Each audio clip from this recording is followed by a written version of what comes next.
Las conocidas. Hola, buenas tardes a todos. ¿Qué tal?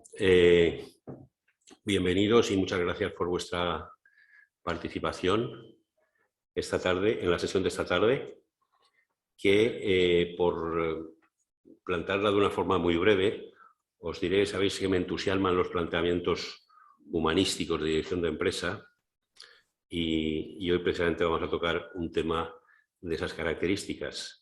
Respecto a lo que es el evento no os voy a decir nada más porque ya conocéis el procedimiento. Simplemente presentaros al ponente, a Manuel Guillén, ya habéis leído algo en el programa, y también sabéis que suelo tener una especial debilidad por los perfiles, digamos, mixtos, es decir, que por una parte se han preocupado de tener una formación sólida universitaria o de cualquier otro tipo, básicamente universitaria, como es el caso.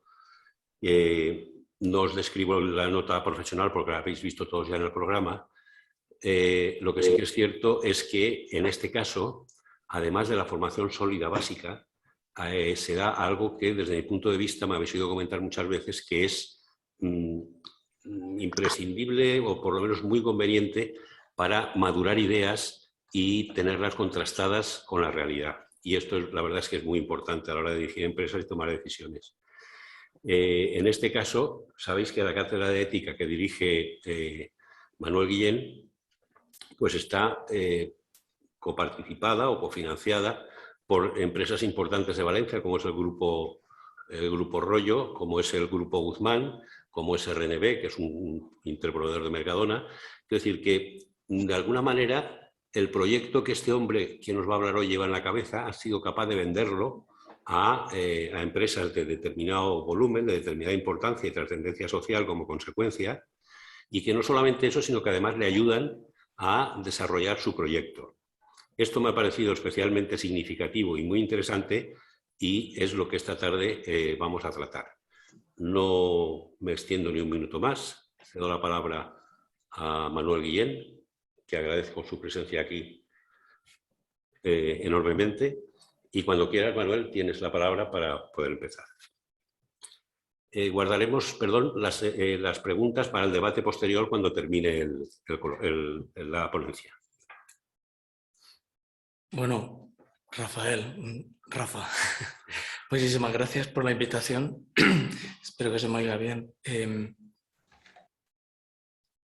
Yo quiero empezar dando las gracias a la persona que es la que me ha invitado y que me ha buscado. Nos hemos conocido, hemos tenido varias conversaciones previas a esta sesión y para mí el interés de Rafa por estos temas ya me ha ilusionado por venir a contarlo. Y lo que voy a intentar es, quiero también agradecer a la institución, al Colegio de Economistas de Valencia, que me haya acogido en una sesión como la de hoy. Lo que voy a intentar es que la sesión no se alargue para que luego podamos debatir y realmente sea una conferencia coloquio, que podamos tener ese coloquio. Yo propongo que al terminar pues, podáis levantar la mano, intervenir, decir todo lo que queráis.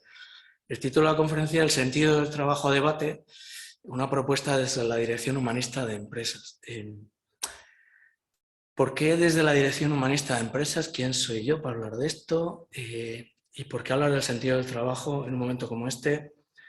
Como ha dicho Rafael, yo dirijo un instituto en Valencia que tiene ya 10 años de vida, el IECO, el Instituto para Ética en la Comunicación y las Organizaciones, del que nace una cátedra de la Universidad de Valencia en la que trabajo, y son 3 empresas valencianas las que lo apoyan. Desde el minuto cero, estas empresas descubren que la ilusión con la que nace el instituto es mejorar las sociedades de la reflexión ética. Después esto va cayendo por su peso en otros muchos temas que tienen que ver y que se reflejan muy bien en nuestros valores. También desde el primer momento hemos hablado de la admiración ante la grandeza humana como uno de los temas que nos ha movido.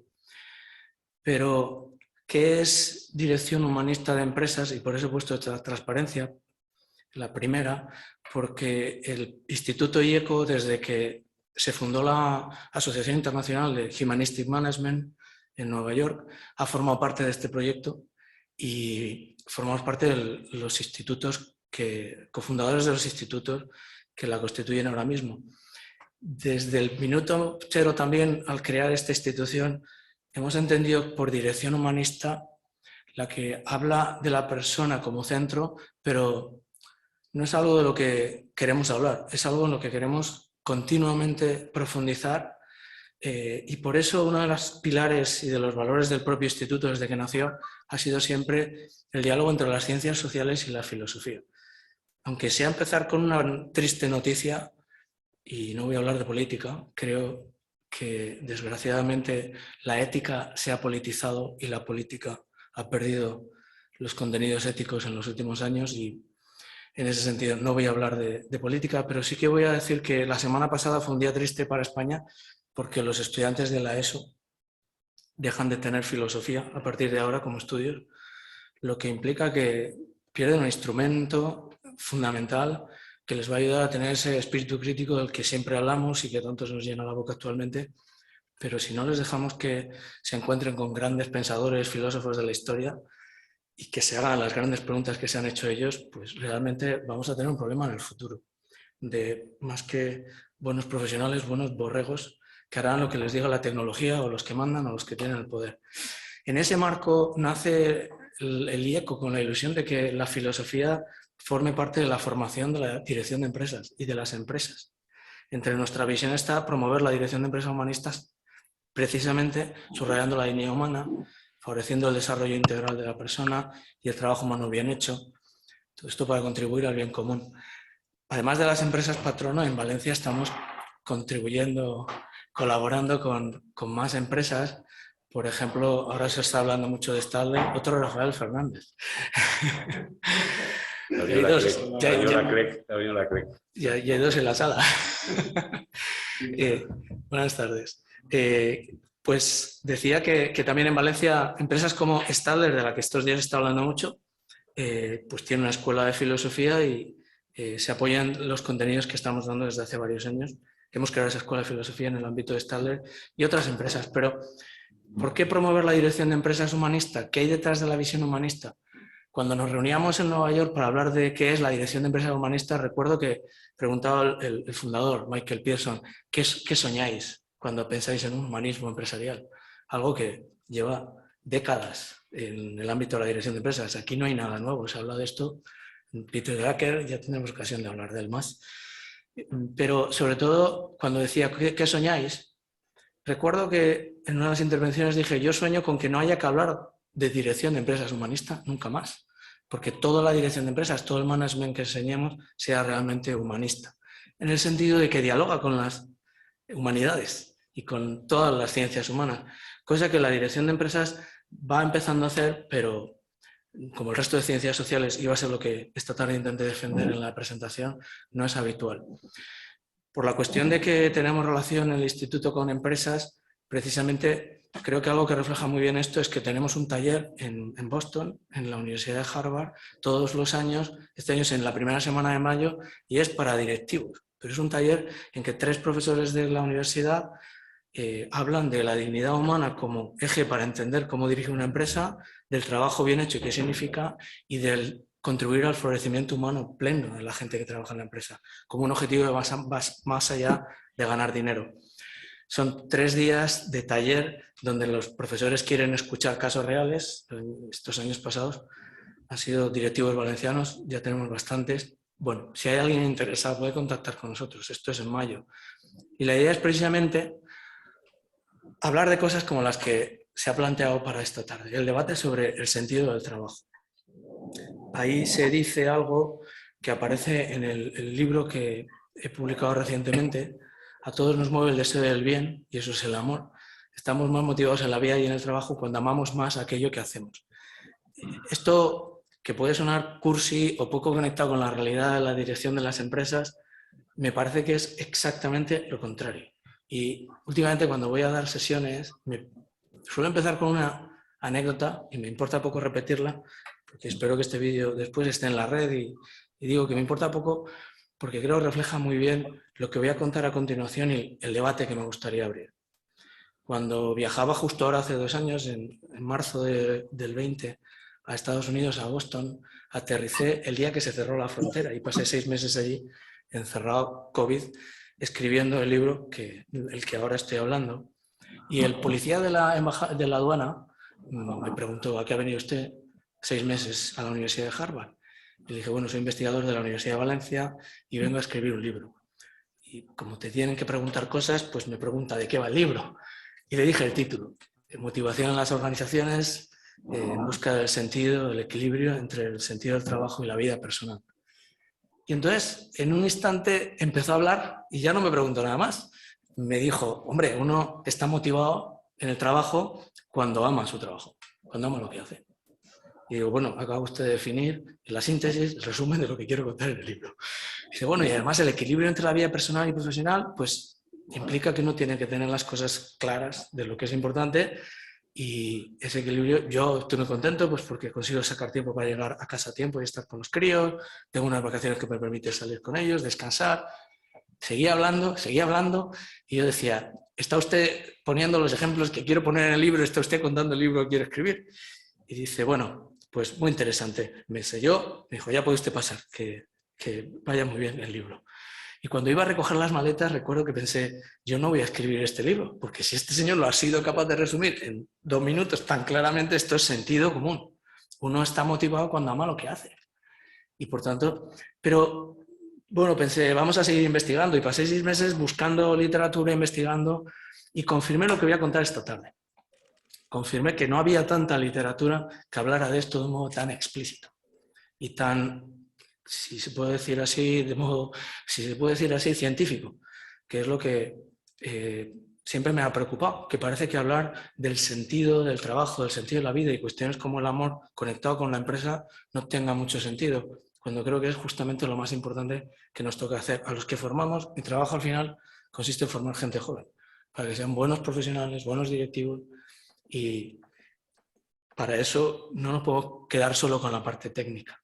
Lo que propongo para debatir esta tarde, además, como espero que el vídeo quede ahí en la red, aparte de que tengamos la ocasión de hablarlo y debatirlo y comentarlo, lo que propongo es que cada uno se pare a pensar en lo que voy a proponer. Voy a proponer 4 sentidos del trabajo. El que ve o la que ve su trabajo como un puro empleo, una ocupación, el trabajo entendido como una carrera profesional, de desarrollo de carrera, el trabajo como una vocación y el trabajo como una llamada a una vocación más alta. Lo que voy a intentar exponer es que hay detrás de cada uno de esos sentidos del trabajo, explicar que no son lo mismo, que son distintos, como me parece que es de sentido común, pero que son complementarios, que son compatibles y que en muchas ocasiones no se dan de modo ni complementario ni compatible, porque cada persona da un sentido distinto a su trabajo. Y precisamente lo que quiero plantear es que lo que estamos enseñando en las universidades y escuelas de negocio se aleja mucho de los sentidos más altos del trabajo actualmente. Y voy a explicar por qué. Y voy a ser bastante crítico. Pero me gustaría, antes de empezar, plantear el debate diciendo por qué me he metido yo en este jardín, por qué he acabado investigando en estos temas. Para empezar, porque como he dicho, mi trabajo consiste en formar gente joven y durante muchos años me ha preocupado que las motivaciones de las que hablábamos, los sistemas de incentivos, de motivación en las empresas que les enseñamos a los estudiantes, me parecían tremendamente limitados. Y por tanto que no estaba haciendo bien mi trabajo como formador. Eso me llevó a ser muy crítico con lo que enseñaba, a decir sobre los estudiantes y plantear un debate con ellos. Ese debate con los estudiantes ha generado muchos años de discusión en el aula, y cuando hablo de estudiantes de grado, hablo de estudiantes de máster y hablo de profesionales de la dirección de empresas con muchos años de experiencia. Creo que lo que voy a proponer ahora, este debate, sirve para reflexionar aquellos que tengan hijos o hijas en edad de elegir su carrera profesional futura, de elegir su trabajo. Creo que esto les puede ayudar muchísimo a no cometer los errores que hemos o han podido cometer tantos cuando han elegido la carrera y después han pensado que se han equivocado. Pienso que esta reflexión y este debate puede servir para los jóvenes, a los que podemos ayudar. Creo que el debate puede servir también a los profesionales en torno a los 40, 45, 50, que entran en crisis y piensan que aquello que han hecho durante su vida no es lo que querían haber hecho y se replantean el sentido que dan a su trabajo y a su vida. Creo que esto también puede ayudar a reflexionar sobre este punto. Y sobre todo, creo que es muy interesante para reflexionar cualquier director, directora de una empresa, los dueños de las empresas, acerca del propósito de mi organización. Eso que hemos llamado durante muchos años misión, visión, valores, y del que ahora se habla tanto de propósito. El propósito de mi organización facilita que quienes trabajan en la organización logren su propósito personal? ¿El propósito organizacional contribuye al logro del propósito personal o lo dificulta? Cuando presenté esto hace pocos días delante de bastantes directivos, la primera pregunta que me hicieron fue terrible, en el sentido de bastante crítica ante mi exposición. Así es que adelanto ya, antes del debate, adelanto ya el primer disparo que me llegó en la última intervención que hice ante directivos. Me preguntaba esta persona, director general de la empresa, ¿por qué pones sobre nuestros hombros una responsabilidad de motivar en cosas que no dependen de nosotros a nuestros trabajadores? No depende de mí la felicidad de mis trabajadores. Y lo que contesté en ese momento fue, es verdad que no eres responsable de la felicidad de tus trabajadores. Cada uno es responsable de su felicidad. Pero como director, directora, puedes ser responsable de su infelicidad por las decisiones que tomes. Por tanto, creo que es relevante que hablemos de estas cosas y espero que luego se entienda lo que quiero decir con esto. Voy a describir esos 4 sentidos y por qué he sido muy crítico en los últimos años con lo que enseñaba a mis alumnos. Evidentemente, el trabajo como empleo es aquel que se centra en una concepción del trabajo en la que lo que nos mueve a ir a trabajar es sobre todo salir adelante a final de mes. Es el sostenimiento, la seguridad, el apoyo. Enseguida, cuando pensamos en términos de motivaciones, Maslow, la parte inferior de la matriz de Maslow, seguridad, todos los bienes. Y cuando pensamos en términos de bienes, bienes útiles, bienes en el ámbito de lo físico, bienes materiales. Y estamos hablando de lo que Herbert llamaría motivación extrínseca. Es decir, yo voy a trabajar todos los meses, entiendo, todos los días, porque al final de mes voy a cobrar un sueldo que me permite salir adelante. Esto es sentido común, es básico y todos necesitamos tener ese sentido del trabajo. No tenerlo sería pues no pisar el suelo, no vivir en la realidad. Es esencial. La cuestión es que este no es el sentido del trabajo que motiva. Ahora estoy investigando en toda esta línea y la gente no se compromete con la organización por el salario. La gente no hace más por el salario. Esto está archi demostrado. Y de ordinario, los sistemas de incentivos tienen más que ver con la idea de carrera profesional. Incentivos que van en la línea de, además de los bienes útiles materiales, el coche, el seguro, el dinero, las vacaciones, tiene mucho que ver, evidentemente, con el disfrute, la satisfacción, el gozo. Y en ese sentido, construyendo el mapa que nos va a permitir entender los sentidos del trabajo, y que el libro del que hablaba antes, los primeros 6 capítulos, explican cómo ha nacido este mapa, pues plantea, si seguimos hablando de motivación extrínseca, voy a trabajar porque voy a recibir de fuera no solo dinero, algo material útil, sino también la palmadita en la espalda. Lo has hecho muy bien. El reconocimiento, el disfrute de estar rodeado de gente que me aprecia, me quiere, es lo que siempre hemos hablado del buen clima laboral. Sentido común, insisto, pero cuando decimos vale la pena trabajar en esta empresa y quedarse en esta empresa, normalmente está detrás esto. Y cuando decimos es bueno que crezcas en el organigrama, que subas, que tengas puestos de más responsabilidad, pues todos andamos pensando que cuando uno da una tarjeta en la que pone director de recursos humanos, director o lo que fuere, pues aquello da un reconocimiento social que a todos nos atrae. ¿Esto nos lleva a trabajar más y mejor? Entiendo que sí. ¿Da sentido a nuestro trabajo? Evidentemente, precisamente porque nos mueve. Motivación nos mueve a trabajar. Estas serían las motivaciones extrínsecas de toda la vida, de Maslow, inferior, superior, y hablando de Herbert, extrínseca, recibir un bien.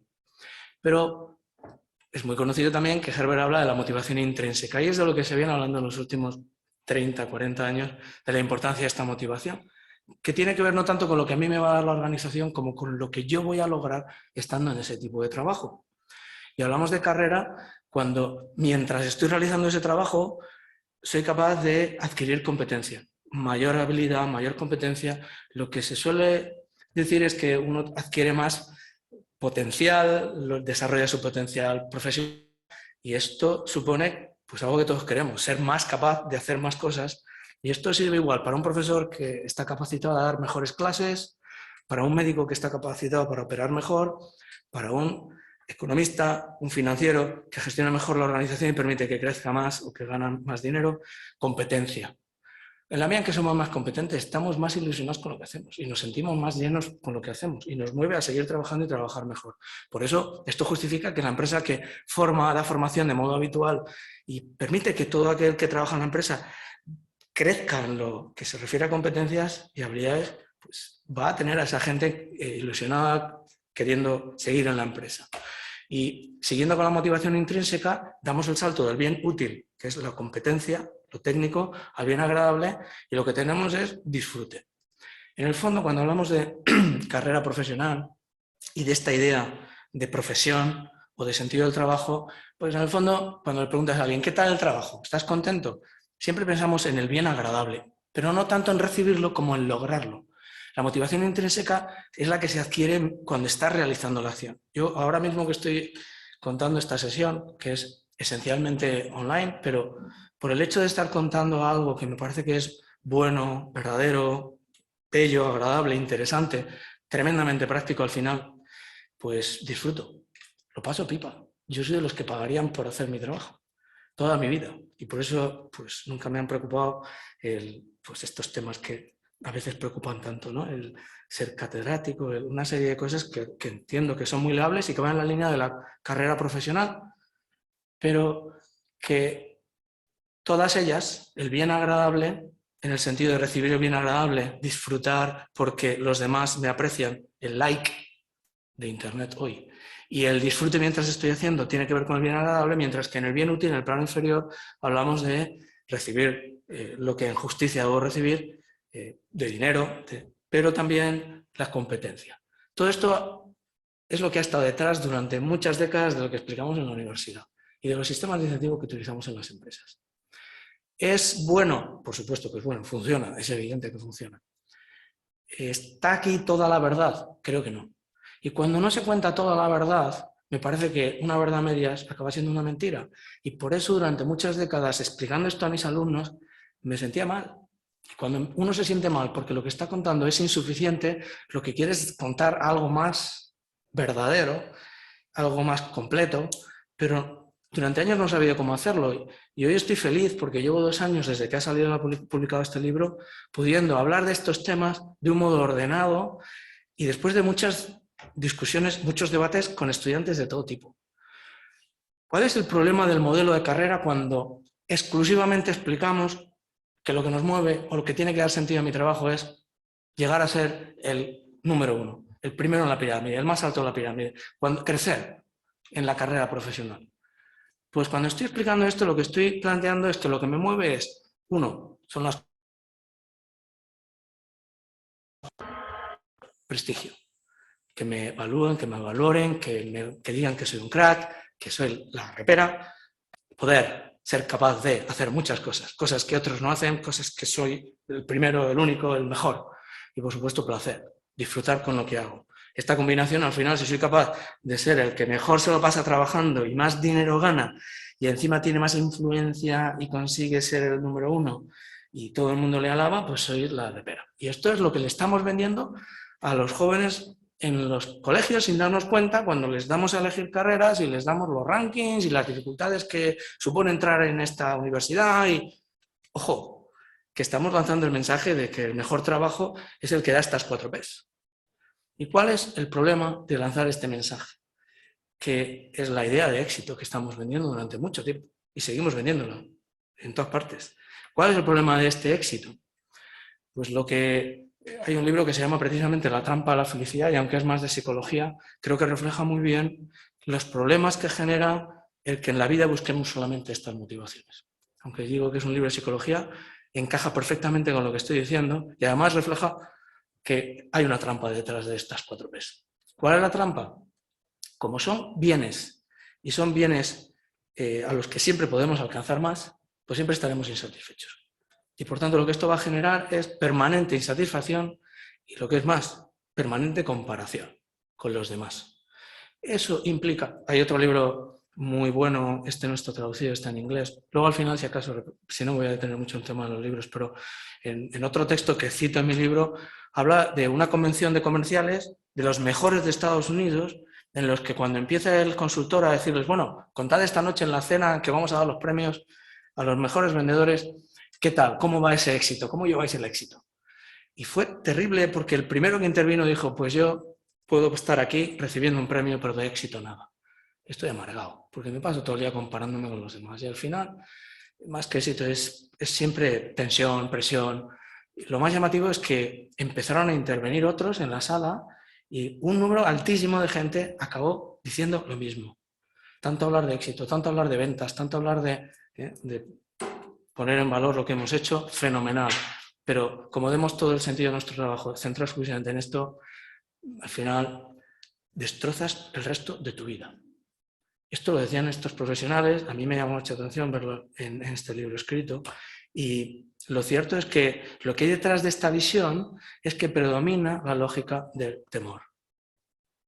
¿Por qué? Pues porque cuando hay algo que es un bien que buscas y no logras habitualmente todo lo que te gustaría, acabas en vez de, bajo la lógica del amor, que es la del deseo del bien, terminas en la lógica del temor, que es la del miedo a perder aquello que ya tienes o no lograr lo que otros tienen.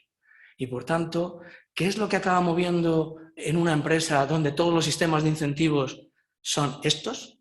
El temor a perder el puesto de trabajo, a perder la prima, a no tener, a no llegar, a no conseguir.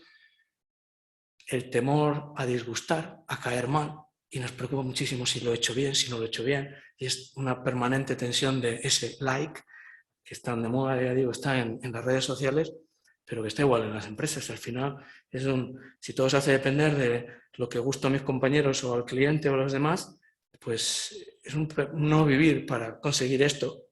El temor a fracasar. Yo quiero entender que se ve claro que detrás del temor a perder es la cara y la cruz. El amor a ganar un bien material o el temor a perder un bien material. O lo que se llamaría un mal. ¿Es un mal perder el trabajo? Claro que sí, es un mal no ganar suficiente para sacar a la familia adelante. Lo que estamos ahora mismo es centrándonos en lo malo, no en lo bueno. El temor a disgustar es el mal de quedar mal. El temor a fracasar es el mal que hay hacerlo mal, de no ser bueno, lo suficientemente bueno. Esto me lo encuentro muchísimo con los estudiantes, con los mejores estudiantes. En el grupo de alto rendimiento académico en la Universidad de Valencia este año, con muchísimos estudiantes, hablando de estos temas con ellos, te lo reconocen todos. Son de los mejores estudiantes de la facultad y, sin embargo, viven agobiados. Y puedo decir lo mismo de los estudiantes de la Universidad de Harvard, donde hay muchísima ansiedad. ¿Por qué? Pues porque esa idea de ganar y lograr y disfrutar, pues al final temor a sufrir es lo que hay detrás de todo. Y se tiene miedo al sufrimiento, se tiene miedo a todo lo que cueste esfuerzo. Y pasamos la vida preocupados por no pasarlo mal o deseando que llegue el fin de semana para pasarlo bien. ¿Qué ocurre? Esquizofrenia. En fin de semana voy a disfrutar de la vida, entre semana no me queda más remedio que hacer carrera o ganar dinero, pero ¿dónde disfruto realmente? Fuera del ámbito profesional. Acabamos lanzando este mensaje, transmitiendo este mensaje. Por eso se habla tanto de que en el trabajo hay que disfrutar. Por contraste, hablamos mucho de lo que vivimos, practicamos poco, porque cuando estamos en este sistema de incentivos, lo que predomina es la lógica del temor. Y por más que digamos, además es mentira. Yo no puedo decirle a mis alumnos que tienen que ir a trabajar a empresas donde van a estar todo el día disfrutando. Porque es mentira. Nadie está todo el día disfrutando del trabajo. Un trabajo, cualquier trabajo requiere siempre sacrificio y sufrimiento, esfuerzo. Entonces, vender la película o la moto de que lo que nos mueve es aquello que nos hace disfrutar exclusivamente no es cierto. Y acabamos precisamente generando el temor a sufrir. Por tanto, ya digo que soy muy crítico con lo que hemos hecho hasta ahora, con lo que venimos enseñando, pero es que al final produce estrés, agotamiento, conflicto con uno mismo y con los demás. Y por tanto, ¿qué les digo a los estudiantes? ¿Cuál es el debate que quiero abrir esta tarde aquí? Pues pasar de la lógica del temor a la lógica del amor. Como dicen los americanos, think out of the box. Vamos a pensar fuera de la caja, vamos a salirnos de este esquema. Lo que pasa es que ¿cómo nos salimos de un esquema que se ha explicado durante más de 100 años? Porque Maslow está ahí, en ese esquema, y Herbert está ahí, extrínseco e intrínseco. ¿Cómo nos salimos de él? Bueno, pues pasando a la lógica del amor. Y pasando a la lógica del amor, como queda ya dicho antes, muy cursi y puede parecer que es poco realista o vamos a hacerlo de un modo más sistemático. Además, riguroso, académico, científico y racional. Yo lo que le planteo a mis alumnos es pongamos en diálogo a pensadores como han sido estos psicólogos y a otros que no estoy citando aquí, pero detrás de este modelo está toda la psicología de las organizaciones de muchas décadas, ya digo. Pongamos a todos esos psicólogos en diálogo con filósofos. Y con filósofos que han hablado de otros sentidos del trabajo y otras motivaciones en la vida. Vamos a acabar con los falsos mitos de los que estamos desgraciadamente muy acostumbrados. Uno de los mitos es claramente la idea de la amoralidad. Ya he dicho que el instituto que creé ahora hace más de 10 años, el IECO, desde el principio nació con la idea de fomentar la reflexión desde la ética para mejorar la sociedad, porque, bueno, desde que yo me incorporé a la universidad, y no solo a Valencia, ninguna de las universidades públicas españolas, ha habido en muchas décadas asignaturas de ética profesional.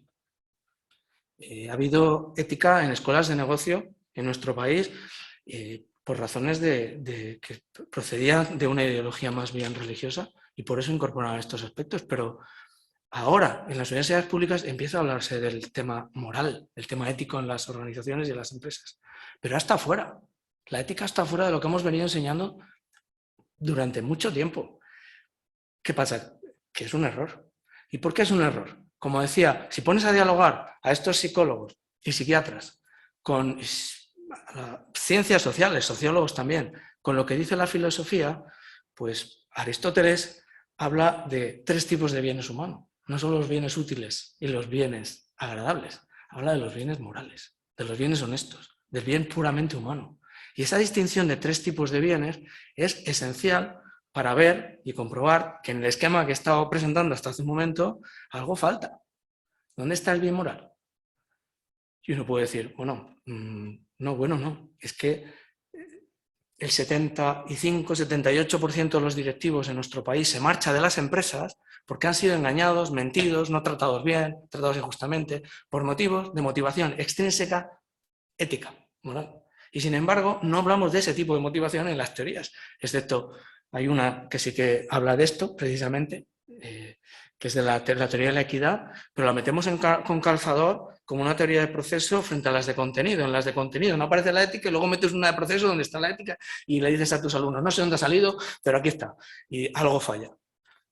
Lo cierto es que si había una teoría de proceso que hablaba de la equidad es porque la ética es una dimensión de las motivaciones y aquí está. Como digo, todos vamos a nuestro trabajo, no solo para que nos den palmaditas en las espaldas, sino para que se nos diga la verdad, se nos trate con justicia, se nos respete como personas, y esto que es de sentido común, se habla más de esto cuando falta. Es como la respiración. Cuando uno no tiene aire, empieza a hablar de que se está ahogando. Y por eso, por temporadas, cuando hay grandes problemas de corrupción y problemas en las empresas, se habla de la ética. Pero no está como una dimensión de la toma de decisiones, como una dimensión de la motivación humana que está siempre ahí, ¿no? No lo hemos explicado nunca así, no ha sido un elemento integral de la teoría. Bueno, pues en este mapa se ve que junto al querer recibir el bien útil, dinero, el bien agradable, palmadita, también quiero ver el bien moral, que es que se me trate con dignidad, que es distinto. Esto lo explica muy bien Aristóteles. El bien útil no es un bien en sí mismo, es un bien que se busca por otro, y el dinero es para gastármelo en algo más, y el coche para llevarme a algún sitio, son bienes útiles. El bien agradable sí, es un bien en sí mismo que me satisface, me atrae, pero el bien moral no es lo mismo que el bien agradable. Y esto es lo que hacemos cuando educamos a los niños, les explicamos la diferencia en que hay cosas que te pueden hacer mucha gracia y ser muy divertidas, pero están mal, como pegarle a tu hermano. En una empresa, pues en una empresa hablar mal de los demás continuamente. El gossiping, sentarte en la mesa y saber que estás en la comida, estamos hablando mal de los compañeros y que te levantas y sabes que van a empezar a hablar mal de ti cuando te vayas. Y dices, por favor, esto es lo normal. Cuando esto ocurre, lo que pasa en las organizaciones es que se pierde la confianza. Y es sentido común. Pero bueno, todos buscamos el bien moral, es universal y también en el trabajo. Por eso no podemos dejar de hablar de él.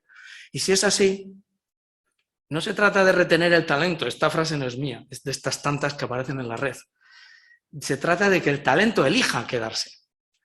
Yo no engancho a la gente, o sea, de lo que estamos hablando es de que la gente se queda en la empresa porque le da la gana.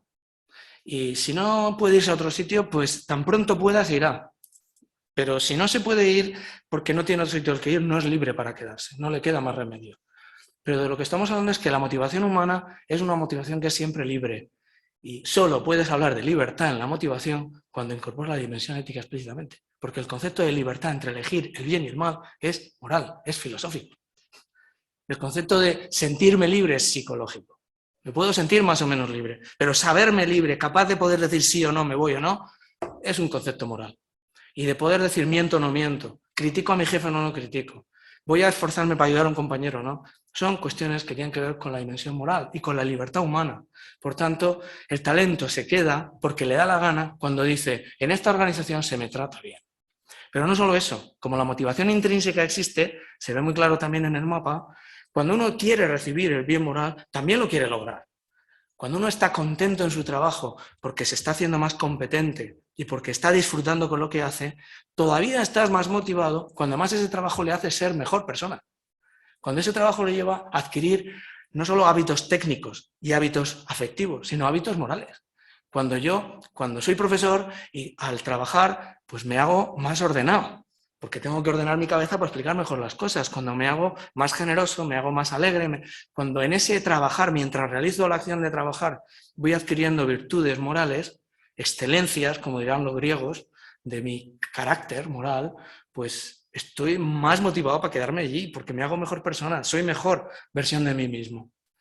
Ya estamos hablando de la bondad moral y del logro de la bondad. Esto yo creo que también es de sentido común, pero hablamos muy poco. Cuando tú preguntas a alguien un día normal, a una hora normal, en el trabajo, ¿por qué está trabajando? Lo más fácil es que te diga, pues porque es mi deber, porque es a lo que me he comprometido y porque es lo que tengo que hacer. No pienso en más motivaciones en este momento. Eso es la motivación intrínseca moral. Hago lo que creo que es lo bueno, lo que quiero, porque me da la gana, a pesar de que pueda no haber otras motivaciones. No estoy pensando en el salario porque doy por hecho que lo voy a recibir, no estoy pensando en cómo lo estoy pasando bien porque no lo estoy haciendo, etcétera, etcétera. Esta motivación oculta es clave y si la hacemos explícita, pues permite entender muchísimas cosas que está descubriendo ahora la moderna psicología. Y, por tanto, dialogar la psicología con las ciencias humanas, con las humanidades, con la filosofía, creo que este es el momento histórico ideal. Por eso estoy feliz personalmente de estar en este campo, porque me encuentro en un ámbito en el que el diálogo con las humanidades está pidiendo a gritos que se produzca. Está pidiendo a gritos la propia limitación de lo que enseñamos en las universidades. Bueno, pues esto que decía, este sentido del trabajo del que ahora estoy hablando va más allá del trabajo como puro empleo y como pura carrera. ¿De qué sentido del trabajo estoy hablando en estos momentos? Del sentido del trabajo como vocación. Vocación es lo que dicen los americanos cuando explican esto del sentido de trabajo como vocación. No me invento nada. Lo bonito de esto también que estoy intentando contar esta tarde es que he intentado poner orden en algo que han descubierto otros. Yo solo les estoy poniendo en diálogo. No hay ningún otro mérito en lo que está pasando ahora mismo. El trabajo como vocación es, dicen los americanos, esa inner calling, esa llamada interior en mi conciencia que me dice, eres bueno en esto y hay un problema ahí en la sociedad en el que puedes contribuir a resolver. Tú eres llamado a resolverlo y tu conciencia te dice, ahí hay una necesidad, yo creo que puedo hacerlo y voy a por ello.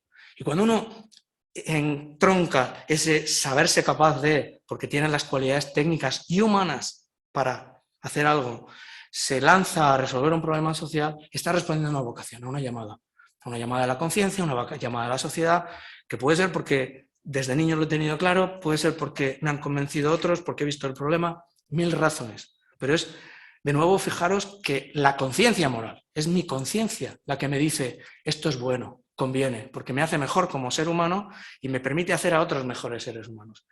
Y esto habla de un tipo de motivación que no he contado hasta el momento y es lo triste, porque forma parte de lo que decía de los falsos mitos que hemos venido explicando durante muchos años en las universidades. Lo que hay detrás de las teorías que hemos venido explicando es el mito de que somos egoístas por naturaleza.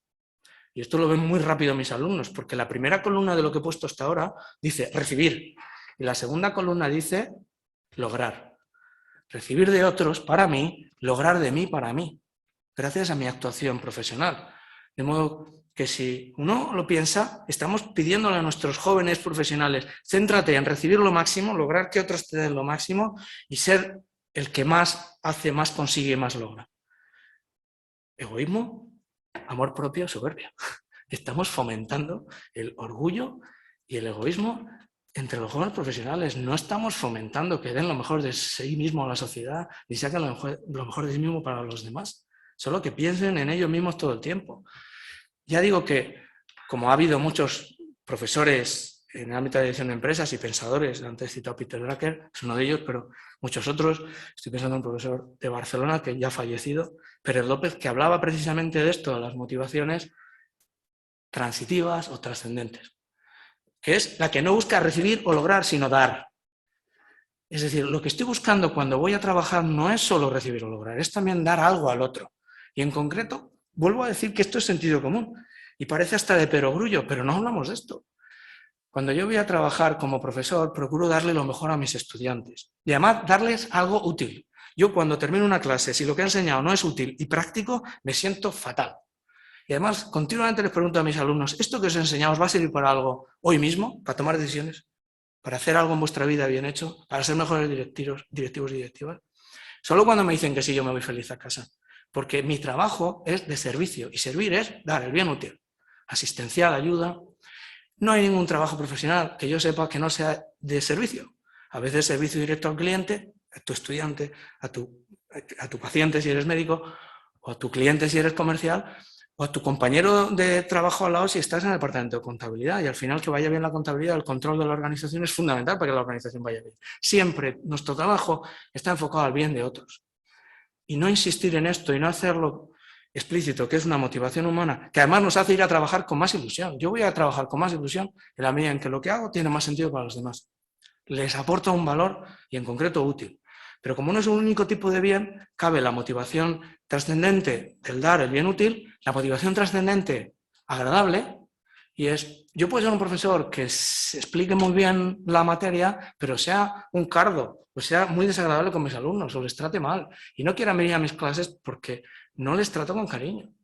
El dar cariño a la vez que doy el bien útil son distintos, pero complementarios, y los dos humanos hace que ellos quieran estar allí más tiempo y yo quiera estar con ellos más tiempo.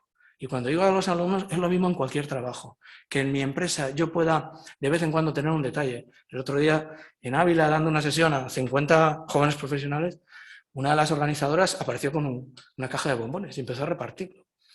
No estaba en el guión, nadie lo había pagado. Fue una iniciativa suya. Estaba haciendo la vida agradable a los que estábamos allí y todos felices.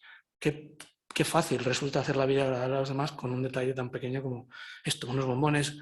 Muchos modos hay de hacer la vida agradable a los demás en el trabajo. Y esto hemos de pensar que en la medida en que lo fomentemos en nuestras organizaciones, nuestra gente, los que trabajan con nosotros, estarán más felices allí. Y por supuesto, el bien más alto de los que aparecen en el mapa, el bien moral. En la medida en que yo además quiera que todos los que me rodean en el trabajo, que todos los que dependen de mí, si tengo cargos de responsabilidad, sean más felices, porque una cosa es hacer la vida agradable o hacerle la vida más útil y práctica y servirles, pero otra es además contribuir a que sean mejores seres humanos, a que sean más felices, a que den lo mejor de ellos mismos. Al final esto es todo lo que está diciendo toda la nueva teoría del liderazgo humanista precisamente. Ya digo que el humanismo, la dirección de empresa humanista en la que decía que estábamos súper implicados y que este modelo es humanista, tiene que ver con eso, con descubrir todas las dimensiones de la naturaleza humana y ver cómo influyen en el ámbito de la dirección de empresas. No se puede explicar el liderazgo sin esto que estoy diciendo ahora mismo. Porque al final un líder es alguien que influye en los demás en libertad. Los demás hacen lo que yo digo porque les da la gana. El que influye pero no lo hace en libertad es un jefe, pero no es líder. Influir en libertad es la mejor definición que he oído del líder. E influir en libertad, ¿cómo se logra? ¿Por qué los demás van a querer hacer lo que les estoy diciendo o ir conmigo al fin del mundo? Como yo iría con el vicerrector de mi universidad cuando, el primero, el anterior y el actual, cuando me piden que me vaya a Harvard delegado de mi universidad y a mí me viene grande ese proyecto. Pues me fío del que manda en mí, porque se lo cree y me ilusiona y confía en mí. Bueno, cuando el que manda en ti cree en ti más de lo que tú crees en ti, cuando confía en ti más de lo que tú confías y quiere sacar lo mejor de ti, pues te implicas completamente. Eso es la motivación trascendente moral. Querer darle a los demás que dependen de mí o que trabajan conmigo lo mejor para que sean mejores personas a mi alrededor. Evidentemente, si hay una motivación extrínseca de querer recibir el bien y que se me digan la verdad, nosotros tenemos que tener la motivación trascendente de decirlo y de hacerlo. No tiene sentido la extrínseca sin la trascendente. Esto cualquiera tenía que haberse dado cuenta, pero insisto en que no lo explicamos así. En este sentido, todas las profesiones que durante estos 2 años con el COVID han saltado a la palestra porque han sido la clave para que salieran adelante las familias, muchísimas familias, muchísimas personas mayores han salido adelante por profesionales que hasta entonces pasaban completamente ocultos. Y han dejado de pasar ocultos y ha sido muy bonito ver cómo estos meses se les ha reconocido públicamente un trabajo que antes no se reconocía. Pero es precisamente eso, son personas, gracias a... Pero no son los top profesionales, ¿eh? Quiero insistir ahora en una cosa que de lo que estoy hablando, cuando hablaba de trabajo, por ejemplo, y hablaba de trabajo como empleo, hay personas que pueden no tener empleo y estar buscando un empleo, eso ya es un trabajo. Y hay personas que tienen una ocupación que no está remunerada y es sacar adelante a una persona en casa que está enferma o sacar adelante a la familia, o personas que están enfermas, o personas mayores jubiladas. Todas estas personas, si tienen una ocupación, pueden tener todas estas motivaciones, las 9 que acabo de escribir. Todas, en la misma hora de trabajo. Y ahora voy a volver sobre esto, es súper importante. Porque entonces sí, hablar del sentido del trabajo más allá de ocupación y de carrera, pues se puede desarrollar la vocación hasta el último día que estemos en esta tierra. Podemos ser felices con nuestra vocación hasta el último suspiro si nuestra vocación es ocuparnos de los demás en lo que sea, aunque no sea remunerado. Quiero subrayar mucho esto por lo que decía y también porque, bueno, por no alargarme, espero que esto salga después en el debate y pueda hablar de estas otras profesiones y voy a dar un paso último porque lo que estoy contando aquí es políticamente incorrecto y yo soy consciente de que lo estoy hablando es políticamente incorrecto, pero lo que voy a contar a continuación es más políticamente incorrecto, si no. Y además, también esto lo cuento en otros lugares, en el libro sale cómo llegué a lo que ahora voy a plantear, pues fue casi por casualidad, porque hablando de este mapa, ahora hace ya, pues no sé, 7 o 8 años en Harvard, dando una conferencia sobre estos tipos de bienes y las motivaciones humanas, en una conferencia que se tituló Teorías de la motivación humana, ¿son realmente humanas? Y se llenó la sala, porque realmente yo iba a decir que las teorías de la motivación que estamos enseñando eran inhumanas, porque estábamos olvidando la dimensión moral y la dimensión del dar. Bueno, pues cuando terminé se me acercó un español haciendo el MBA en Harvard y me dijo, me ha gustado mucho lo que has dicho, voy aquí a clase y efectivamente muchos profesores no hablan de nada de esto aquí, pero ya que has dicho que crees que este modelo es completo, yo creo que es incompleto. Y dije, vaya, un alumno que vuelve a corregirme. Me encanta, porque me encanta que me corrijan mis alumnos. Les pido desde el principio del curso, ayudadme, porque eso es espíritu crítico, constructivo. Ayudadme a construir mejores teorías. Y me dijo, mira, hay en mi casa, en mi familia, mis padres tienen motivaciones que no has nombrado, para nada. Pero de las que evidentemente no se habla en la Business School de Harvard, que son las motivaciones espirituales o las religiosas, que son humanas y sin embargo no has dicho nada de ellas. Y le dije, pues mira, me acabas de dar en la línea de flotación al submarino, porque creo que tienes toda la razón, son totalmente humanas, pero no había pensado en ellas cuando estaba pensando, porque vengo de un planteamiento de dirección de empresas de management y estas cosas yo no he oído hablar nunca, pero creo que tienes razón, voy a repensarlo. Y pasé un año entero con 2 profesionales, 2 grandes intelectuales, con los que publiqué un artículo en 2015, en los que incorporamos la dimensión espiritual. Ya digo que esto es políticamente incorrecto, pero decidí que lo iba a mandar a una revista y era políticamente incorrecto en la revista, porque tardaron 3 años en publicarla. No era científico hablar de estos temas. ¿Cómo lo mides? Hoy, hasta en la Academy of Management se habla de esto. Gracias a Dios. Pero hace 15 años, no.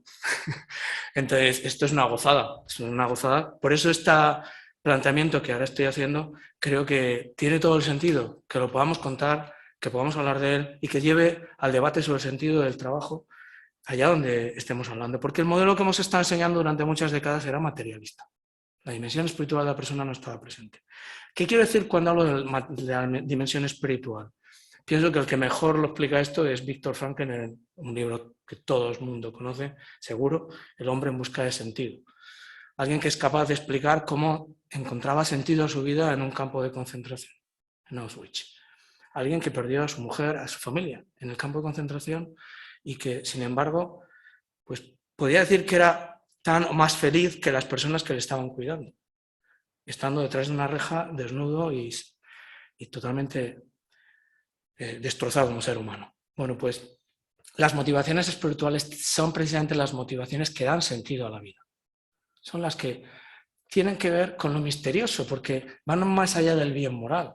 son también espirituales, las morales lo son también, son intangibles, inmateriales, pero las espirituales son las que dan sentido a la vida, las que dan sentido a la muerte, tienen que ver con lo misterioso porque no tienen explicación, superan a la razón.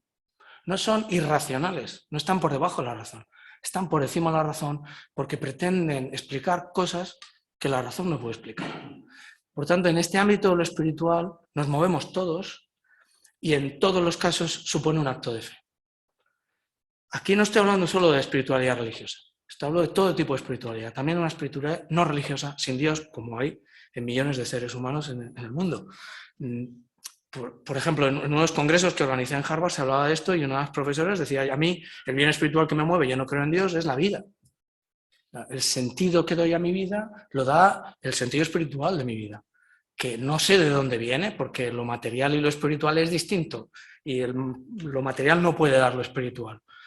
Pero bueno, para ella el sentido de la vida y cuidar esa vida y cuidar la vida de los otros era lo que daba sentido a todo lo que hacía en su profesión.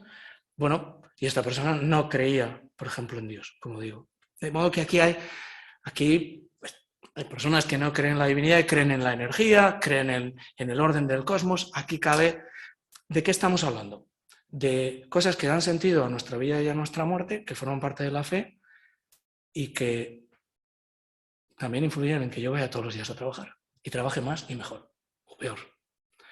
En ese sentido, cuando me hicieron esta corrección, este estudiante, que me alegró muchísimo porque me sentí ayudado a dar mejor una clase y además me hizo pensar y trabajar durante un año con con Michael Hoffman, director del Instituto de Investigación más prestigioso en ese momento del mundo, que ya ha fallecido recientemente. Michael me decía, yo Manolo, me parece que esto es un tema muy interesante, pero me pilla muy grande.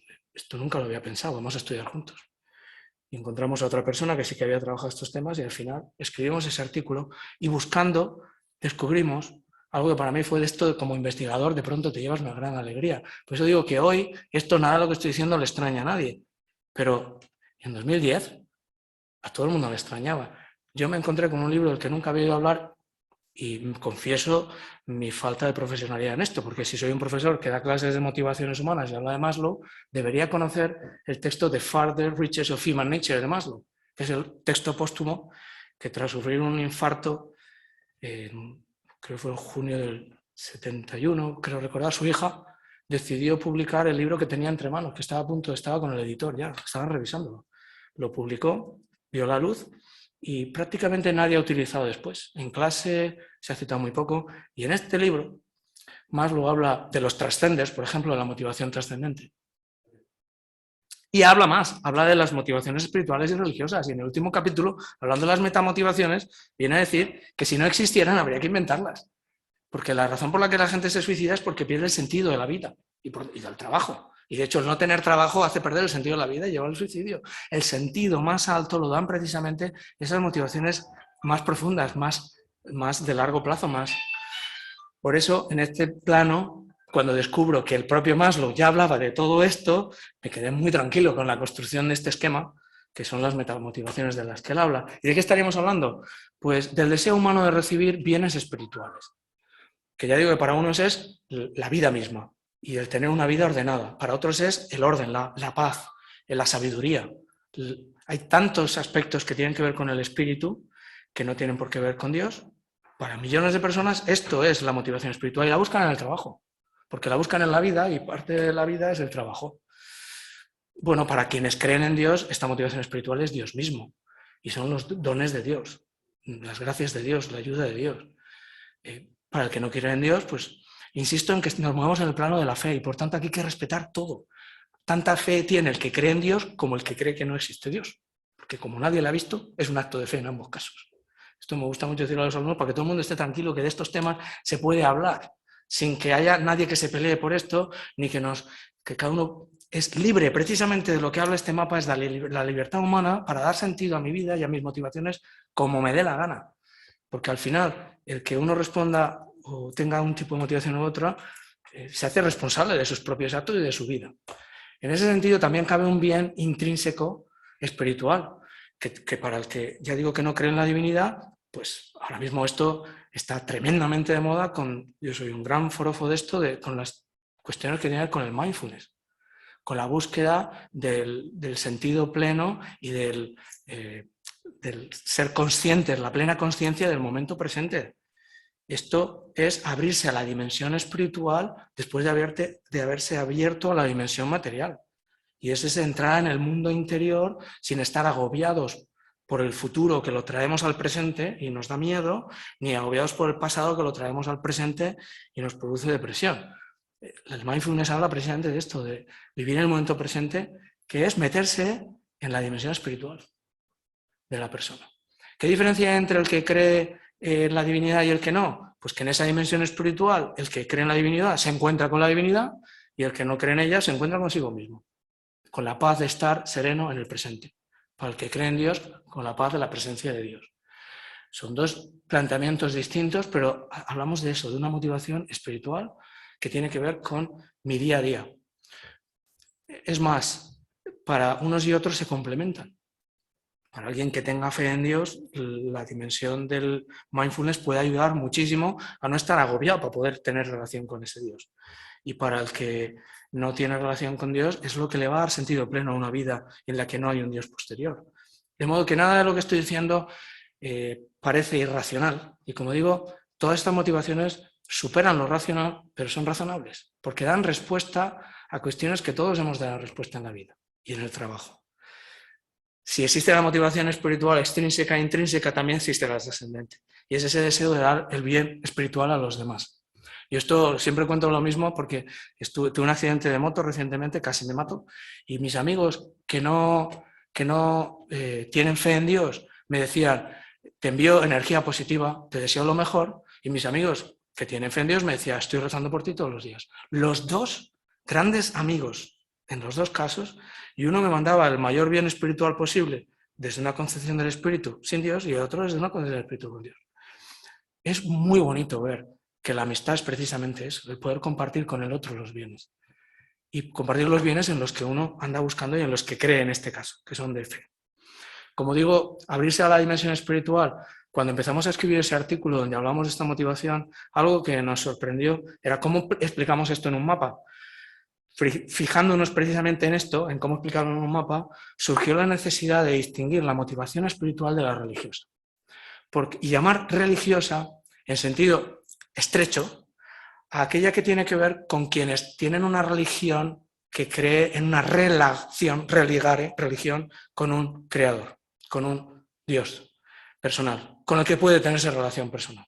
Y entonces planteamos que de ese modo, en este mapa están todas las motivaciones. La de quienes no creen en la divinidad, la de quienes creen en divinidades o en una divinidad no personal, y cuando entramos en los que creen en una divinidad personal, aparece la motivación en sentido religioso, que implica, hay un otro con mayúscula. Estamos hablando de más de la mitad de la población mundial, que es monoteísta. Musulmanes, judíos, cristianos de todo el mundo tienen estas motivaciones, que son devolver el bien útil a Dios, serle útil, servirle, obedecerle, devolver bien agradable, agradecerle con la vida y el trabajo lo que uno ha recibido, adorarle, venerarle, que el trabajo se convierta en algo que se le ofrece, se le entrega, y la motivación humana más alta para quien tiene una visión religiosa de la vida es darle gloria, es devolverle el bien espiritual que ha recibido espiritualmente, es aclamarle, alabarle. Esto da un mapa de las motivaciones humanas que tiene en cuenta los 4 niveles del bien y los 3 ámbitos de la relación. Pero lo más bonito, y en este sentido, cuando termino las sesiones, les digo a los que asisten a la sesión, es muy fácil de recordar este esquema, porque al final todos queremos recibir el bien, es decir, todos queremos ser amados. ¿Qué es el amor? Aristóteles, el deseo del bien. Todos queremos ser amados como seres humanos, y el ser humano quiere todos los posibles bienes, recibir el bien útil, agradable, moral y espiritual. Todos vamos al trabajo para ser amados, ser queridos. Y esperamos que además de pagarnos nos traten bien y se nos permita desarrollarnos plenamente en el trabajo. Todos vamos a trabajar para lograr el bien, para amarnos. Y esto es muy importante para los temas que también están muy de moda, que tienen que ver con la autoestima. Mucha gente joven tiene problemas de autoestima porque no se sabe querer. Y desgraciadamente es porque no han sido bien queridos. Cuando uno ha recibido amor, aprende a quererse. Y para el que tiene fe en Dios, cuando uno sabe que Dios le quiere a pesar de que es un desastre, ya ni te cuento. Aprende uno a quererse a pesar de sus desastreces. Pero además, lo que nos hace felices es recibir amor, lograr el amor, dárnoslo y dárselo a los demás. Una vida sin amor a los demás no es una vida humana.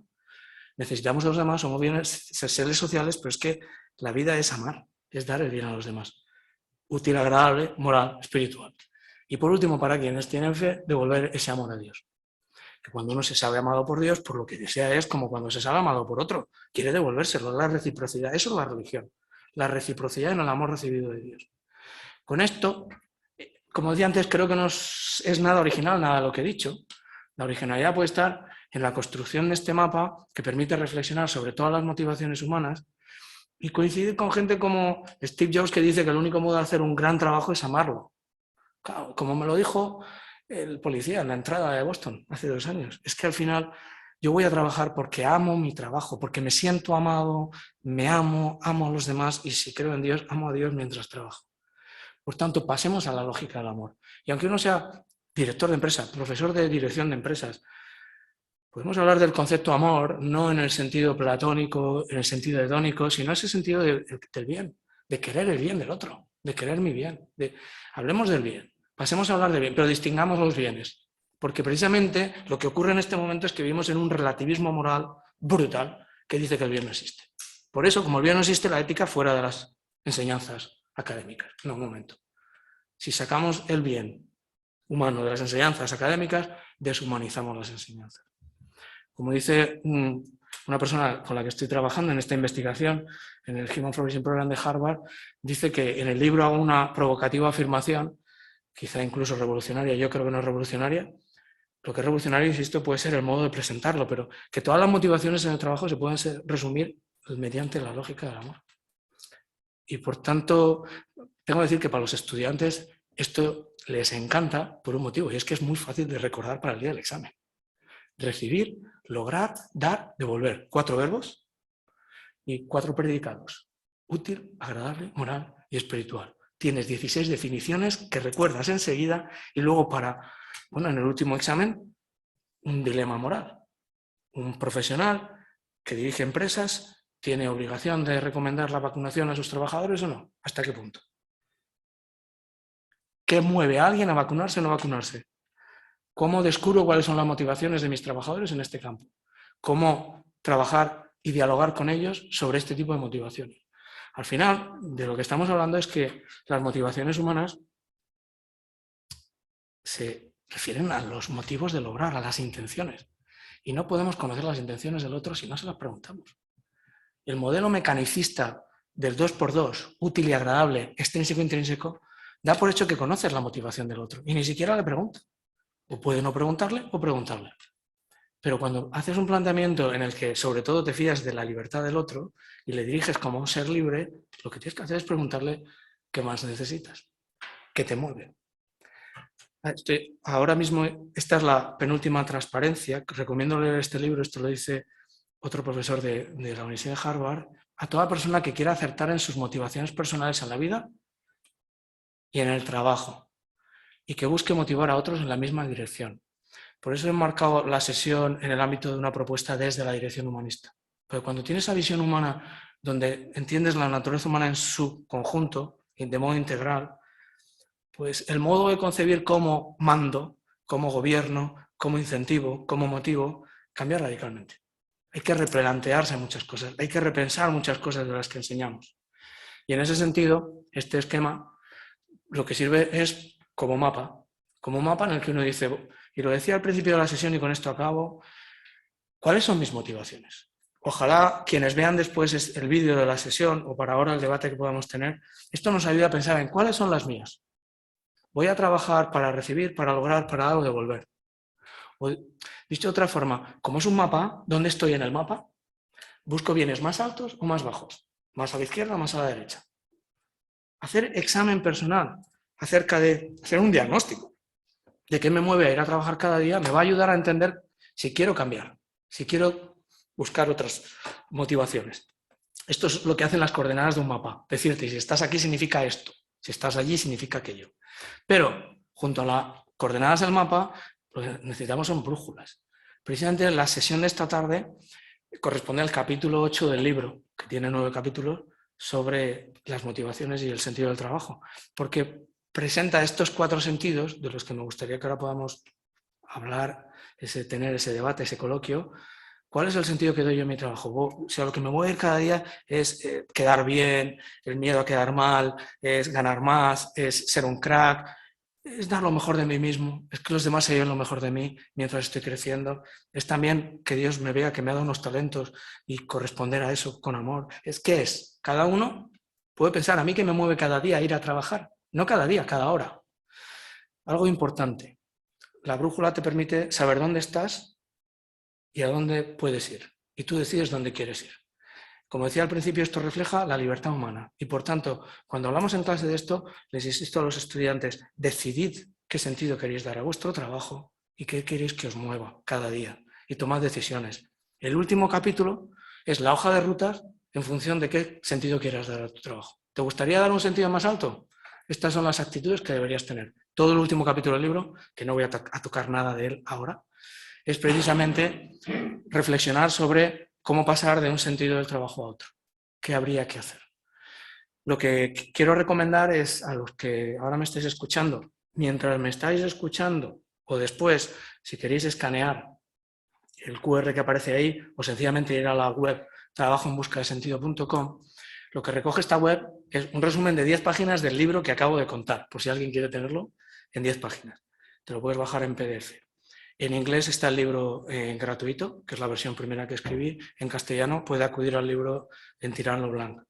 Pero sobre todo, lo que vais a encontrar en esta web es una pregunta que es, ¿ves tu trabajo como un empleo, como una carrera, como una vocación o como una llamada más alta? ¿Quieres saberlo? Contesta al cuestionario y te va a dar un mapa. Y lo que genera es un informe personal con un mapa de colores de dónde están tus motivaciones. De acuerdo a lo que has contestado, es una escala. Y a partir de ahí, ¿qué porcentaje de sentido del trabajo de los 4 tienes? Es tremendamente útil para pararse a pensar. Allá donde lo estoy proponiendo hacer en todas las empresas, la gente queda agradecida solo por lo que ha descubierto.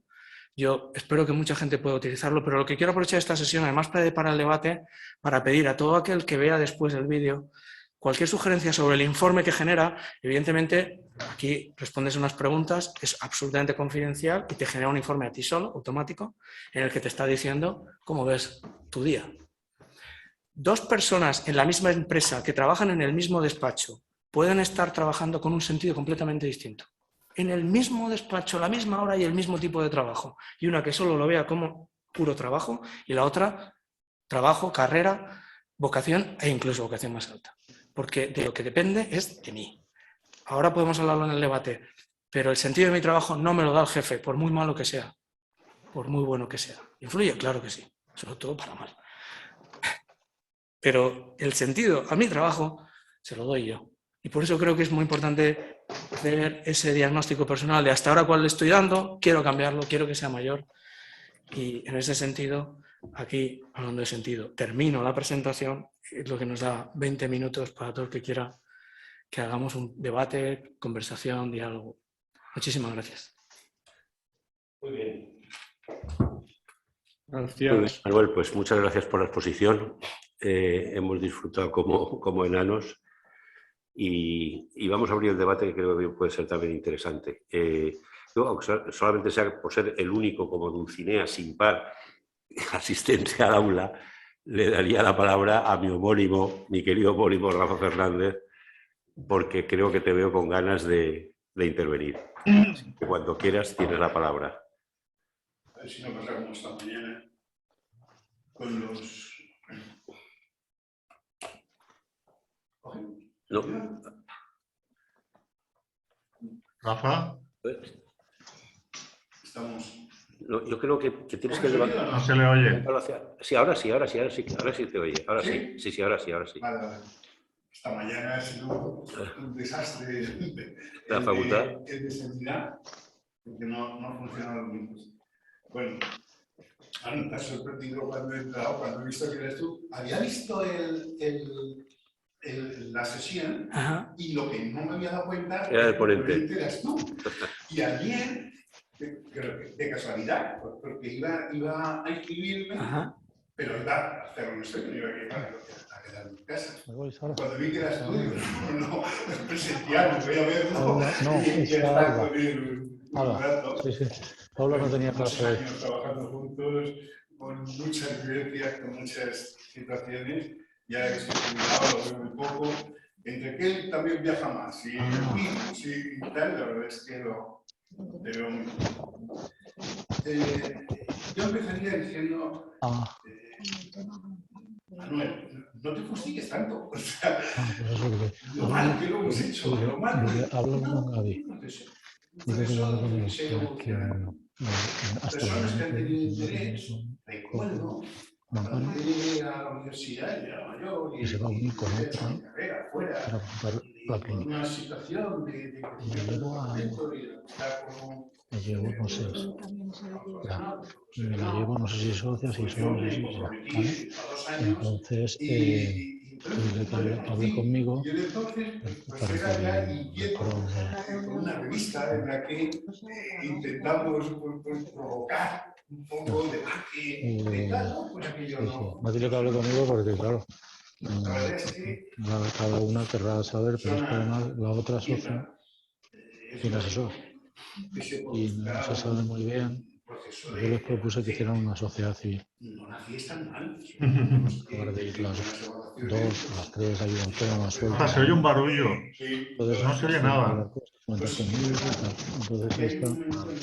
ahí va. ¿Estás ahí en las tinieblas?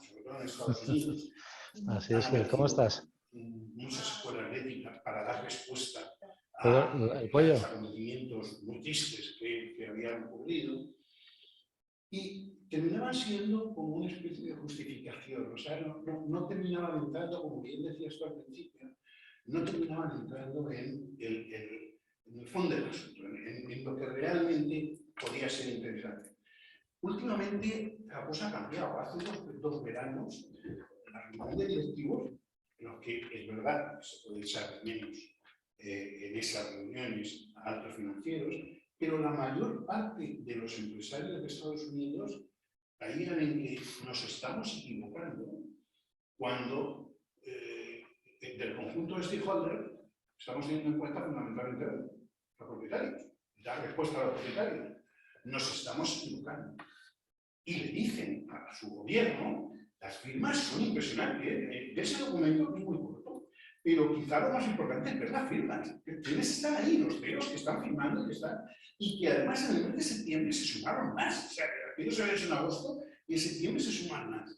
Nos estamos equivocando, estamos metiendo la pata y llevamos al mundo a un desastre. En ese sentido, yo marco las posiciones de Manuel. Me dicen que no se oye lo que dices del que está hablando en la sala. No está entrando el sonido. Se ve que no está entrando ese sonido. No sé si quieres, aunque sea... ¿Se oye la pregunta de Rafa o no? En el chat dicen que no. Y me da rabia porque es muy interesante. No se oye. ¿Se oye? ¿Me oís ahora? ¿A mí me oís? Yo te oigo, Rafa, pero quien ha venido... José, Santiago, no se le oye bien. ¿Me oís? No, yo a vosotros no os oigo. Si alguien conecta el micro y dice, Antonio. Juan, ¿estás por ahí? A Rafa Fernández no se le ha oído. Ahora lo tenemos problemas con los micros. Mirad, ahora ese se enciende.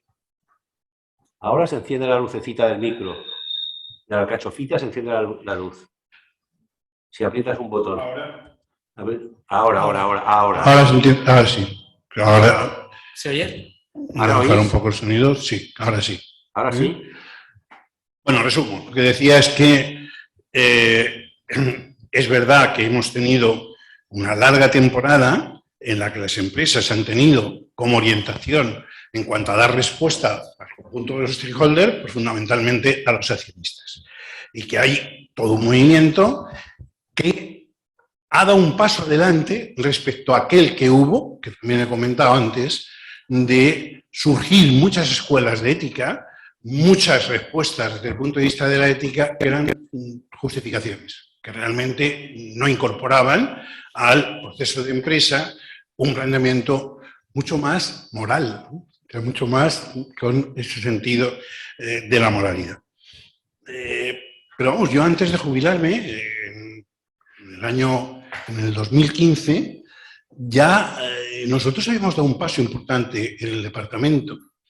Fue cuando orientamos una tesis hacia la felicidad en el trabajo. Tesis de Andrés Sala. Y Andrés primero se quedó un poco sorprendido y luego después pagó hasta que la cosa funcionó. Por eso antes en la conferencia te he hecho un gesto cuando decías que entonces no. Es verdad, nosotros tuvimos problemas 2015. para empezar a publicar. 2015, es el año que se publicó el artículo. Claro, pero nosotros teníamos problemas porque no teníamos ni pares. No, ni claro, siquiera habían pares para evaluar la evaluación. Nada de eso. Después hemos publicado como un rato. O sea, la verdad es que Claro, el final de mi carrera ha sido impresionante porque, como bien decías tú también, todo esto ha supuesto un cambio fundamental. Fundamental, muy rápido y muy intenso. Nosotros trabajamos la felicidad en el trabajo y damos por hecho que el concepto viene de antes de Aristóteles, pero arrancamos con Aristóteles, es decir, arrancamos desde la misma referencia básica que tú has utilizado. Y lo que estaba diciendo, cuando nos hemos dado cuenta que no se me oía, decía Manuel, no te fustigues. Es decir, has hecho una evolución, que es una evolución razonable, no se ha hecho tan mal, y lo importante es que en estos momentos pues, se pueda reorientar. Yo hay una cosa, es decir, mayoritariamente en lo que esa clasificación, esa segmentación, esa construcción del mapa, yo creo que es interesante y que es útil. Hay una cosa que me ha dejado la gran duda, y es que he tenido la sensación de que diferenciabas y contraponías la motivación intrínseca con la motivación trascendente. La extrínseca está clara, así que lo explicabas al principio, y además la has armado con la obra póstuma, con la obra de cierre de Maslow, cuando pues él, pues Herzberg también trabaja a partir de Maslow con lo que motiva y lo que no motiva. O sea, lo que motiva, por un lado, porque va subiendo el nivel, y aquello que es muy básico, que son las necesidades básicas de Maslow, de la escala, las de abajo, que no motivan, no son necesarias. Pueden desmotivar mucho, pero motivar no motivan. Sí que pueden, lógicamente, desmotivar, como tú explicabas con la primera escala de motivación que nos has traído. Pero luego después era eso. He tenido la sensación de que, sobre todo al final, contraponer de una manera quizá muy radical, o sea, quizá te calificaría de muy radical con la motivación intrínseca, con la motivación trascendente. Nosotros, la motivación trascendente, que es básica absolutamente en nuestro trabajo, en la felicidad en el trabajo, el libro que después publicamos fue La felicidad en el trabajo, y forma parte, es decir, esa motivación que trasciende, que va más allá y que tiene tanto que ver con esos aspectos que están basados en la moralidad, están basados en el sentido de la persona por encima de él, forma parte para nosotros de la motivación intrínseca. Si quieres decía que tú ahí contraponías, ¿sí? Es la única pregunta, y bueno, quizás no se me ha oído, pues lógicamente quería venir por esa relación de tanto tiempo con Manu, y por eso he querido estar presente, saludarle y darle un abrazo ahora, y cuando termine, que es lo que espero darle. Sí. Pero sí, esa duda sí que me... Te agradezco muchísimo que hayas venido, ya cuando has entrado nos da una alegría, son muchos años del departamento, y también la pregunta, porque efectivamente cuando al final tienes que contar en una hora lo que son 300 y pico páginas de un texto, es imposible. He querido subrayar que nos hemos olvidado la motivación trascendente mucho tiempo, pero en el libro explico con mucho detalle que es muy distinta de la intrínseca. La intrínseca es el logro, yo hago algo porque mientras lo estoy haciendo, estoy logrando algo. Eso es lo que me mueve a obrar. Está dentro de mí y es fruto de mi hacer. Es la lógica del hacer. Mientras que la trascendente tiene que ver con lo que logra el otro, fruto de mi hacer. Es decir, con lo que yo quiero de bueno para el otro. Son complementarias, pero son distintas. Yo puedo, además lo pongo en el libro, muchísimos ejemplos, aunque tengo que decir que muchos microeconomistas y macroeconomistas me dicen, no, la trascendente en realidad es la intrínseca, porque, claro, te dicen, ¿por qué? Pues porque lo haces porque tú das porque te sientes bien dando, con lo cual todo al final es extrínseco e intrínseco. Y digo, no, tú puedes estar dando porque te sientes bien dando o puedes dar y no sentirte bien dando, porque son dos cosas distintas. Estoy dando sintiéndome mejor o peor, pero porque quiero que ese, pues no lo sé, el ejemplo que pongo tonto es el padre que se levanta a medianoche para cuidar del crío que está llorando. Pues se levanta para que le deje dormir, claro, y eso es intrínseco, déjame en paz, que quiero dormir. Y se levanta, o se levanta para que el día de mañana le pague la pensión cuando él no tenga con qué, pues no es solo ni extrínseca ni intrínseca solo, pueden influir las dos cosas, pero de ordinario se levanta porque le preocupa la salud y el bienestar de su hijo. Cuando nos preocupamos por el bien del otro, puede estar más o menos mezclado con otras motivaciones. De hecho, a mis alumnos suelo decirle que este mapa, al final, cada motivación, cada acción humana es una mezcla de las 16 bien removidas y ¡hala! Ahí están, un porcentaje de cada una de ellas. A veces es mucho de unas, a veces otro de... Esto es la vida y la acción humana es tan rica, pero creo que necesitábamos una taxonomía ordenada, que dialogue con todas las que ya existían, que nos permita ser críticos con lo que hemos hecho. Por ejemplo, con el tema de la felicidad en el trabajo. En la felicidad en el trabajo, efectivamente, se habla mucho de la intrínseca, algo de la trascendente, pero la espiritual y la religiosa queda muy difuminada. En este esquema queda como algo más de la posibilidad humana, ¿no? Entonces yo creo que poder hablar de todos estos temas y de que lo que nos hace felices en el trabajo nos hace felices en la vida, que es otro de los grandes temas con mis alumnos, les planteo, ojo, que cuando estáis tomando decisiones en el trabajo con una motivación solo laboral, que es distinta de vuestra motivación personal, tenéis un problema, que son las crisis profesionales al final de carrera, etc. Pero me callo porque hay alguna pregunta y así respondo a las... Vale, vamos a ver. Hay una dirección que es donde nosotros nos centramos, que es ligado siempre al liderazgo. Y la felicidad en el trabajo ligado al liderazgo compartido. Tú lo has pasado relacionado, has hecho una expresión además muy directa, el liderazgo, y ahí sí que hay una diferencia importante entre el trabajo tuyo, el trabajar tuyo y la nuestra, que sí que la orientación es claramente a lo liderado compartido. Pero vamos, sería complementario. Pero básicamente, complementarios, sí, es complementario. Hay una pregunta aquí de Enrique Montesa, ¿quieres que le conteste? Bueno, no sé si más una pregunta, dice que lo de Tom Morris, ¿no? Que sí. si Aristóteles dirigiera... Intuyo que la diagonal del modelo apunta a lo mismo. El libro de Tom Morris de Si Aristóteles dirigiera General Motors, tengo que decir que lo he recomendado todos los años a mis alumnos. Me parece un libro fantástico y efectivamente, como tiene un origen aristotélico, coincide en toda la lógica de los tres tipos de bien, útil, agradable, y al final la idea de fondo del libro es quieres dirigir la empresa, ten en cuenta esas tres dimensiones cuando tomes decisiones. Intenta que sea verdadero, bueno y bello lo que estás haciendo en la organización, tus decisiones, lo que ocurre. 100% de acuerdo, o sea, ambos modelos. Lo que hace Víctor Frankl precisamente, y como dices que te gusta la referencia, es complementa el modelo aristotélico. Yo pongo en diálogo a Aristóteles con filósofos posteriores que hacen explícita la dimensión del sentido. Porque Aristóteles, aunque está de un modo implícito, no lo explicita. Entonces, ha estado en el clavo. El libro de Aristóteles, si dijera la General Motors, mejor dicho, Tom Morris, más de Frankl, han dado paso a que hayamos podido construir el mapa. Muchas gracias además por el comentario y que te ha gustado. Yo espero que poder seguir esta conversación con los demás donde sea, en un bar, en la red, y como esto será un vídeo, ya digo, también me gustaría que si alguien hace el cuestionario y usa el mapa, pues que me dé todo el feedback que sea posible para mejorar el instrumento que ayude a la gente. Muy bien, ¿alguien más de los que estáis en casa que queráis? Rafa. Cada vez que preguntáis, lo que pasa es que si preguntas voy a quitar voy a poner el audio aquí, pero habrá que apagar ese micro. Rafa. Vale, ahora sí.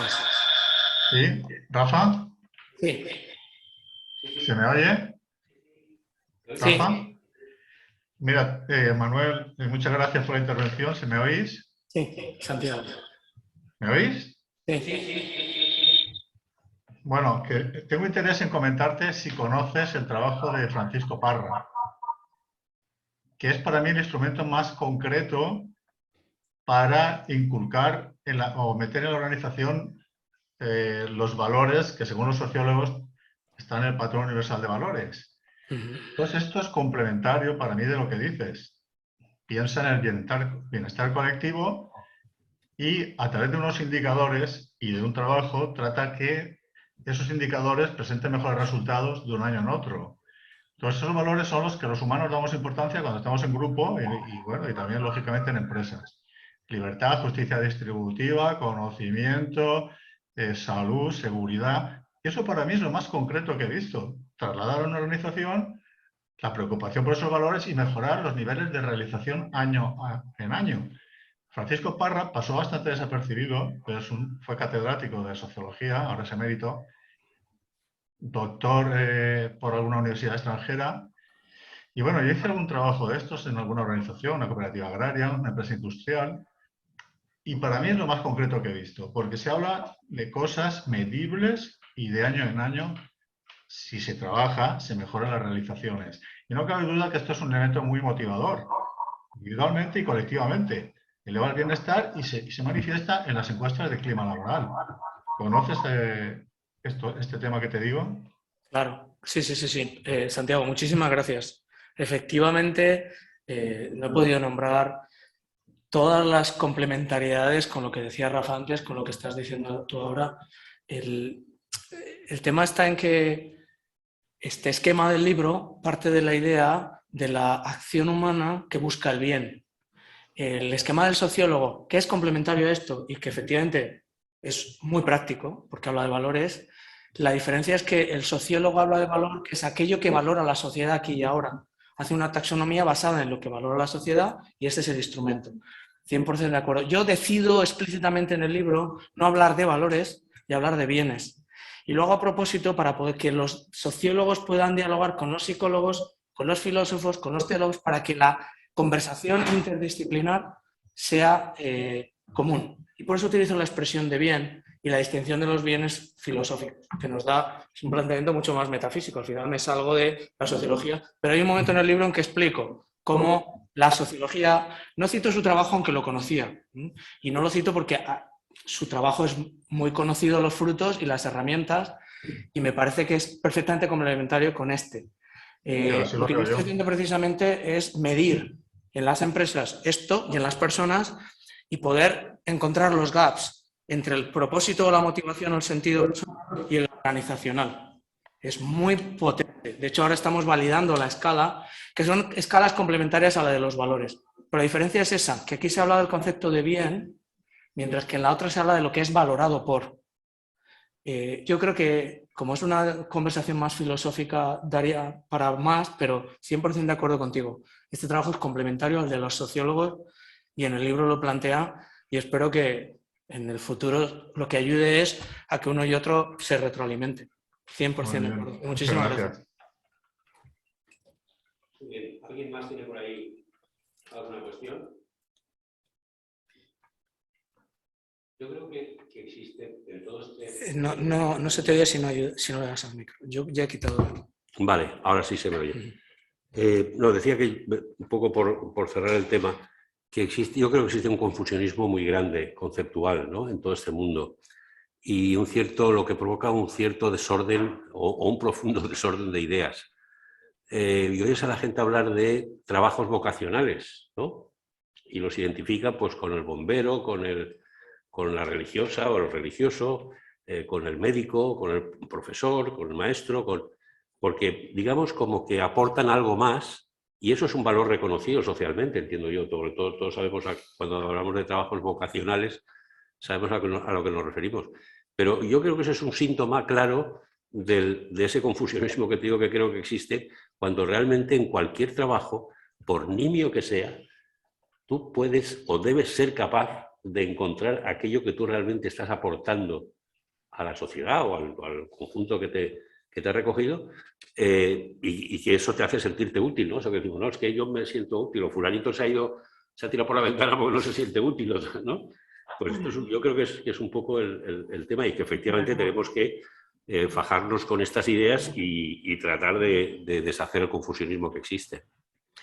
Muy bien, más que una pregunta ha sido una, no, 100%. una reafirmación. Y además te lo agradezco porque es importantísimo. El sentido vocacional del trabajo. Claro. No es que todo el mundo tiene vocación necesariamente algo o que trabaje en aquello a lo que tiene vocación, sino que en cualquier cosa que hagamos podemos encontrar el sentido vocacional. 100% de acuerdo. Eso es lo fundamental. Muchísimas gracias. Lo complicado es que las Kelly, como dicen ahora las Kelly, encuentren vocación en su trabajo. Eso es jodido, pero bueno, por lo demás. Bueno, pero me parece un ejemplo muy bueno. Fíjate, claro, un ejemplo buenísimo, buenísimo. Una misma señora o señor que limpia por las noches o vigila la universidad, puede estar viendo su trabajo como una forma de ganar dinero y punto, pelota, y está deseando que llegue el fin de semana, o su trabajo con las 16, como una oportunidad para crecer, para servir a la sociedad. Bueno, yo lo he visto, perdón el ejemplo que es muy burdo, pero a mí me dicen las personas que limpian en mi edificio, qué pena me da a veces ver que los estudiantes dejan tan mal los aseos cuando están estudiando magisterio y van a ser los futuros profesores y maestros de nuestros hijos. Claro. Ellas están preocupadas por la educación que se da allí, les preocupa lo que hacen y hacen el mejor trabajo para servir mejor. Y si tienen fe, en presencia de su padre, ya ni te cuento. Todo en la misma hora de trabajo. Es vocacional. Muchas gracias. Muy bien. Gracias a todos por haber asistido. Gracias. Que Rafa Fernández quiere hacer una aportación, sí. Ahora, creo que era el otro. Ahora sí. Por esto que decía Rafa, fíjate, nosotros cuando hemos estado haciendo formación con el grupo Antonio Catalá, antes NH, hablábamos de profesionalizar, de la sonrisa profesional, fue uno de los elementos claves que nosotros, y que además a Antonio le gustó mucho y le gustaba que lo hiciésemos con la formación de la gente de sus hoteles. Entonces, hay una parte que la profesionalizas, es decir, la sonrisa profesional del empleado de hotel no tiene únicamente como misión el que el cliente se va a sentir mejor porque le tratas bien, le tratas con una sonrisa, sino el efecto que tiene sobre el propio individuo cuando, bueno, pues de esa manera profesional se relaciona, pero nota desde la mañana, aunque haya entrado con una pena enorme porque viene con un problema, con un conflicto, o porque está mal con la empresa, o está en un proceso de... Pero, sin embargo, el efecto que tiene sobre el individuo es impresionante en cuanto a mejora de su situación, a mejora... Es decir, aunque esté muy mal, aunque esté pensando dejar el trabajo, es decir, en cualquier trabajo es posible. De ahí nuestra apuesta por los liderados compartidos, que tienen mucho que ver también con el pensamiento de Manu y de su trabajo, y de su trayectoria, ¿no? Bueno, el jefe, que quizá de forma muy radical, Manuel, ¿no? El jefe, y a veces castiga ahí, pero yo quizá no soy tan radical ahí, pero no es tan importante, no es tan determinante, sino que cuando vas asumiendo lo que toca y lo que te toca hacer, y eso genera, es una espiral fantástica. Tu potencia interior. Sí, es una espiral fantástica. Antonio García dice, el ejemplo del limpiador en la NASA está en el libro. Sí. El presidente Nixon plantea, ¿qué haces aquí? Al que limpia y le dice, pues estoy ayudando a poner al hombre en la luna. Es aquello también del picapedrero. Haciendo la catedral, ¿no? Estoy haciendo la catedral. Sí. Todo este tema sale en el libro, pero se ve muy bien reflejado en ese esquema de 4 sentidos. Creo que comulga perfectamente con esas ideas. Otra vez, gracias. Pues, muchas gracias por vuestra presencia. Espero que hayáis sacado conclusiones y puntos de referencia válidos.